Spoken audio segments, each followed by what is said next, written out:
Olá pessoal, sejam bem-vindos mais uma vez ao canal Dividendos. Esta semana vamos ver então quais são os meus critérios de seleção quando estou a analisar uma empresa e ainda ver o estado do meu portfólio e a evolução semanal do mesmo. Não percam tudo já a seguir.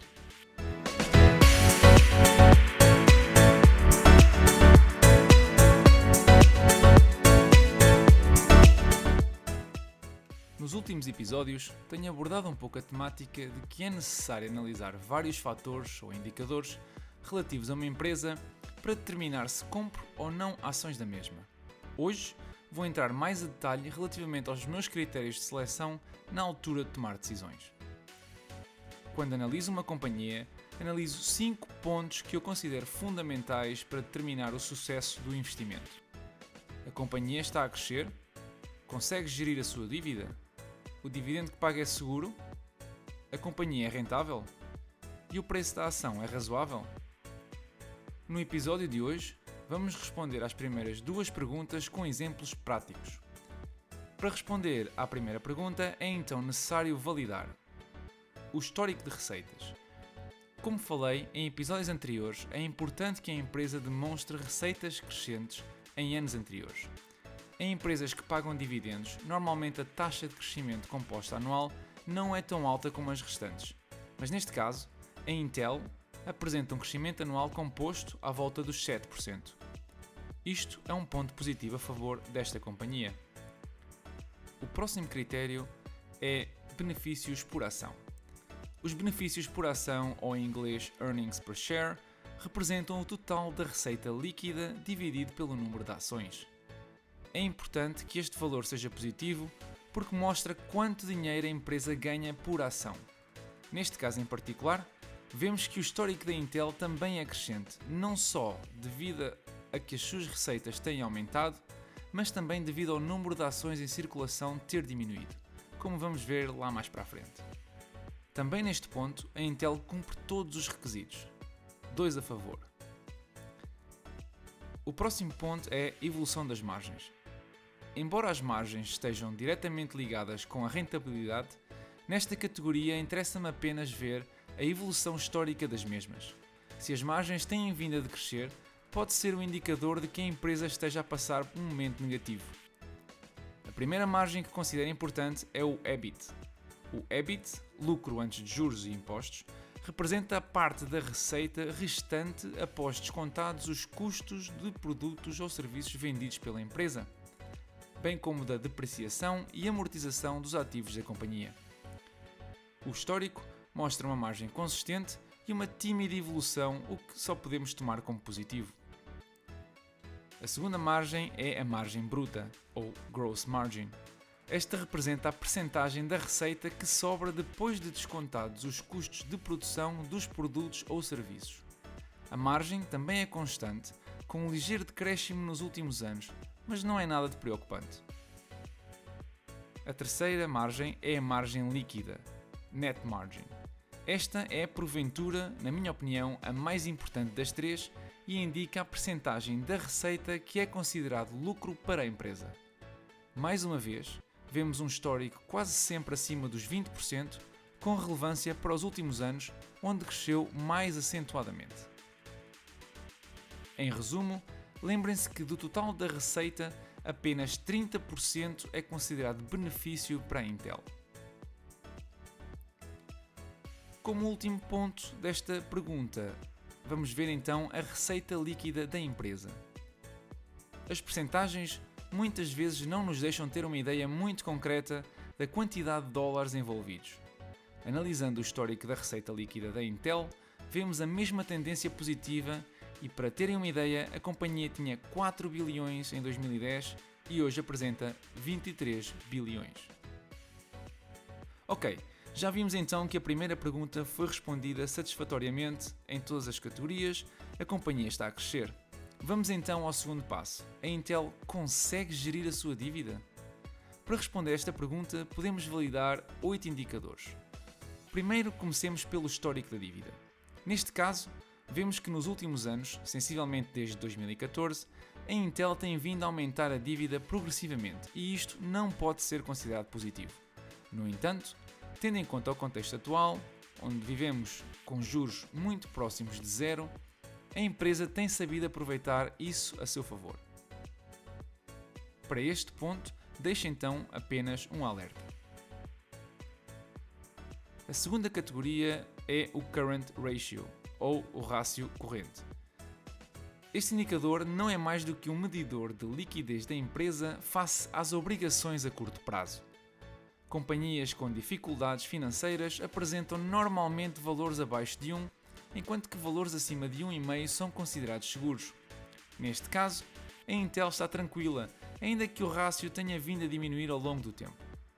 Quero ainda que saibam que a tolerância a estes valores de referência depende muito do setor onde a companhia opera. Para a Intel, ponto positivo. De seguida, analiso o Quick Ratio. Este rácio, também conhecido como teste do ácido,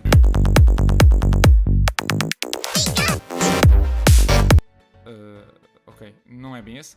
Bom, é uma variação do indicador anterior que tem apenas em conta os ativos mais líquidos da companhia. O valor de referência é 1, pelo que valores acima de 1 são considerados seguros. Neste caso, mais um check. Passemos a ver então qual é o net debt em relação ao EBITDA da companhia. Antes de passar já ao próximo gráfico, é importante saber o que é o EBITDA. Não é mais do que o valor da receita descontando os custos dos serviços ou produtos da empresa. Este indicador mostra-nos a saúde financeira da empresa e, para o exemplo da Intel, num cenário, digamos, hipotético, a empresa conseguiria pagar toda a sua dívida em aproximadamente 4 meses, se usasse todo o seu EBITDA. Este não é um cenário viável, mas serve apenas como aproximação, como disse, da saúde financeira da empresa. Valores negativos indicam que a receita da empresa gera muito mais dinheiro que o total da dívida. Mais um ponto positivo. Passemos então ao próximo, que é o debt sobre o equity, ou o total da dívida sobre o património líquido. Este indicador mostra o método usado pela companhia para contrair dívida. Valores acima dos 100% significa que a empresa contrai mais dívida através de credores, como bancos ou instituições financeiras, e valores abaixo dos 100% significa que o capital dos acionistas é superior ao capital externo. Os valores de referência dependem muito da companhia e do setor. Na minha opinião, evito sempre valores acima dos 100%, pelo que a Intel passa neste teste. De seguida, vamos ver a cobertura dos juros ou o Interest Coverage. É um indicador que mede a capacidade da empresa em pagar os juros da dívida atual a cada trimestre. Valores acima de 1 são positivos e a Intel, neste caso, bate por larga margem o valor de referência, assim que, mais um ponto a seu favor. O próximo é o número de ações. O número de ações de uma companhia no mercado não é um valor constante. Isto porque a própria empresa pode decidir comprar as suas ações ou ainda emitir ações.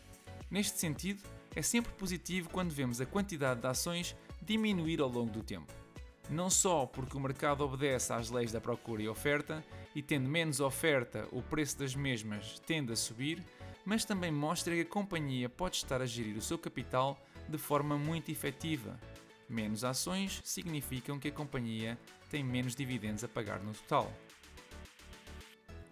A Intel mostra então uma trajetória descendente neste ponto, o que é extremamente positivo. Por último, mas não menos importante, temos então o rácio da dívida a longo prazo pela capitalização. Este indicador mostra a alavancagem da empresa relativamente à sua capitalização, e valores abaixo dos 50% são perfeitamente aceitáveis. A Intel tem 30% aproximadamente, pelo que também passa neste teste. Até agora, a Intel mostrou ser um bom candidato, conseguindo 11 pontos positivos em 12 possíveis. As próximas perguntas vão então ser respondidas num próximo episódio, porque por hoje eu considero já ser informação suficiente. Aos corajosos que aguentaram até aqui,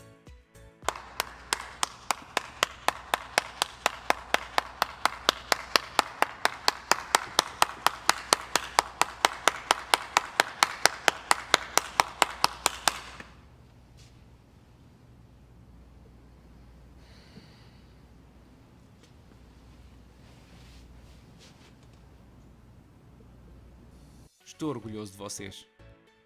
Passemos então ao estado do portfólio. Este mês tem sido terrível para os mercados norte-americanos, com o S&P 500 a cair quase 10%, o Nasdaq perto dos 11% e o Dow Jones de volta dos 6,5%.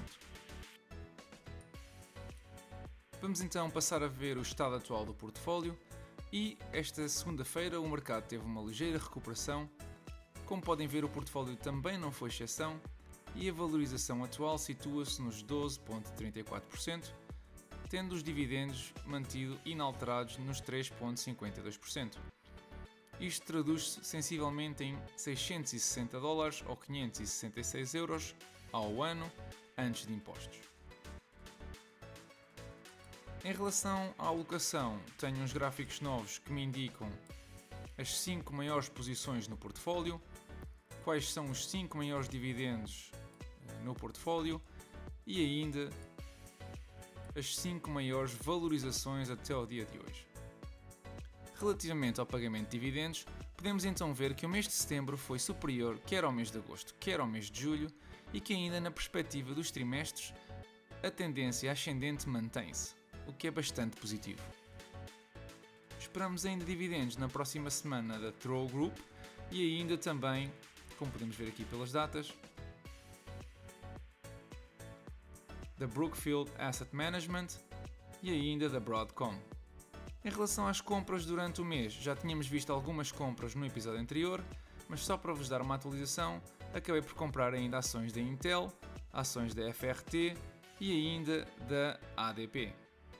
E já sabem, se gostaram deste episódio, se gostam deste tipo de conteúdo, deixem o vosso like, deixem um comentário, subscrevam o canal, muito importante, ajudam-me assim a chegar a mais pessoas e a continuar a subir vídeos todas as semanas.